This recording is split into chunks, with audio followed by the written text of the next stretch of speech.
ايه افضل طريقة للمذاكرة، وتذاكر امتى، وتذاكر ازاي، وقد ايه؟ قال لا تخافا إنني معكما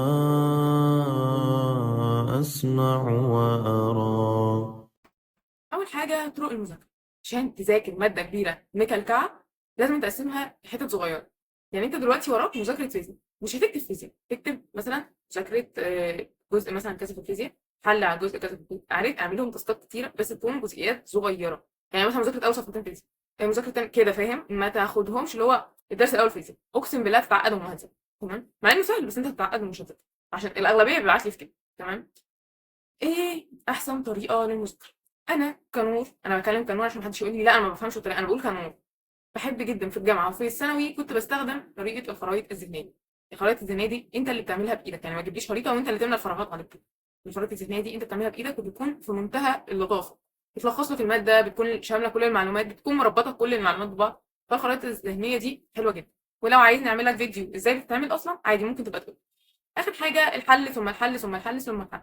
ذاكرت، خلصت مذاكرتك، عملت الخريطه الذهنيه بتاعتك او التلخيص بتاعك، خلصت كل ده، الحل بقى. حل كتير ثم حل كتير ثم حل كتير. تمام. عايزين بس نتكلم في حاجه، وهو بلاش تضغط على اهلك. تمام. اقل حاجه في كل ماده كتابين. طيب انا ما معيش الماديات ان انا اجيب كتابين، هو كتاب واحد اللي معايا ومش عارف اعمل ايه. ابعت لي وانا ابعت لك لينك قناه تليجرام عليها كل الكتب اللي انت تتخيلها، ادبي علمي ازهر، كل الكتب بتاعتك موجوده عليها. تمام. طيب تاني حاجة أذاكر إمتى؟ أول حاجة ابدأ يومك بإنك تصحى قبل الفجر بساعة، تاخد دش وتفطر، تشرب قهوتك وتفضي دماغك على الآخر. بص أنا هقول لك حاجة، ده الكشكول اللي أنا بفضي فيه دماغي. أنت جيب كشكول كده زيه عادي، لو هتجيب بتاع زي ده، كان كشكول قديم عندي وأنا قصقصته وعملت بتاع كده، ماشي. هتجيب كشكول زي ده، جيب كشكول زي ده، هتكتب على الموبايل أيا كان، ما تصحاش تمسك التليفون على طول لأنك بتدمر مخك. تمام.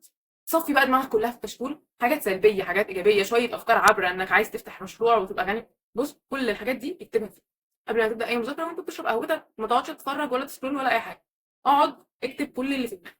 تمام. تمام قوي كده. طيب ماذا بعد؟ الفجر هيأذن، انت كولد تتوضى وتنزل تصلي في المسجد، وانت كمان تتوضي وتلبسي اسدالك وتخشي تصلي في اوضتك. اذكار الصباح والورد القراني كده حلو قوي، انتوا صليتوا وفطرتوا وشربتوا قهوتكم وصفيتوا دماغكم. نيجي بقى لمده المذاكره. طيب اذاكر ازاي وهذاكر ايه المده اللي هذاكرها؟ اذاكر ازاي؟ انا قلت لك في اول الفيديو طرق المذاكره، وهو الخرائط الذهنيه او انك تلخص بطريقتك ايا كان. لو انت شخص مش بتحب الكتابه، علم على المعلومات المهمه بالهايلايت. تمام.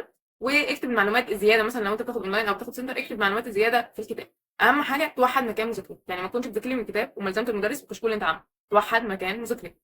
تمام.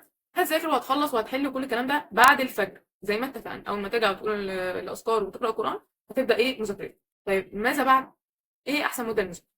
بص انا الاول كنت بذاكر بطريقه 25 دقيقه وخمس دقائق بريك، بعد كده بقت 50 دقيقه 10 دقائق بريك، بعد كده ساعه وربع ساعه بريك، بعد كده ساعتين وثلث ساعه بريك.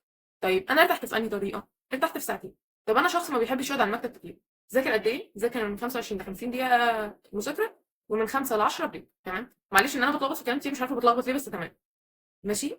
5 دقايق ل 10 دقايق بريك. طب انا شخص تركيزه بيتفصل زيي، انا بقى تركيزي بيتفصل لو قعدت 25 دقيقه او 50 دقيقه بس.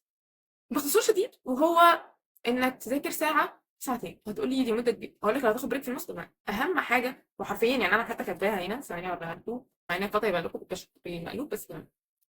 ماشي. دي انا كنت عاملاها نصائح اضافيه للدراسه. تمام. اول حاجه هنتكلم في النوم، بس ده في فيديو تاني، بس اختصارا نام من 6 ل 8 ساعات متواصلين مش منفصلين. تمام. تاني حاجه وهو يعني كل شويه جدد نيتك مع ربنا، وكل شويه يعني عارف اللي هو انت مثلا عايز تنجح عشان اهلك، جدد نيتك بقى اللي هو انا عايز انجح عشان اهلك. تمام. ودايما خليك عارف ان ربنا بيكتب لك الخير ليك مش اللي انت عايزه خالص، الخير ليك احسن، بس الدعاء يغير القدر، فممكن ربنا يخلي اللي انت عايزه يبقى خير ليك ويبقى كتب لك الاثنين. تمام. بس ايه نتكلم برضو نكمل موضوعنا ماشي. ما علينا. تذاكر في مكان هادي، زي ما قلت لك تنام من 6 ل 8 ساعات، واهم حاجه اهم حاجه انك ما تسيبش ولا فرض. تمام. حتى لو هتصلي في الدروس، سواء انت بنت او ولد، صلي في الدروس صلي في مسجد ايا كان، المهم انك ما تسيبش ولا فرض ولا تجمعهم كلهم على اخر اليوم.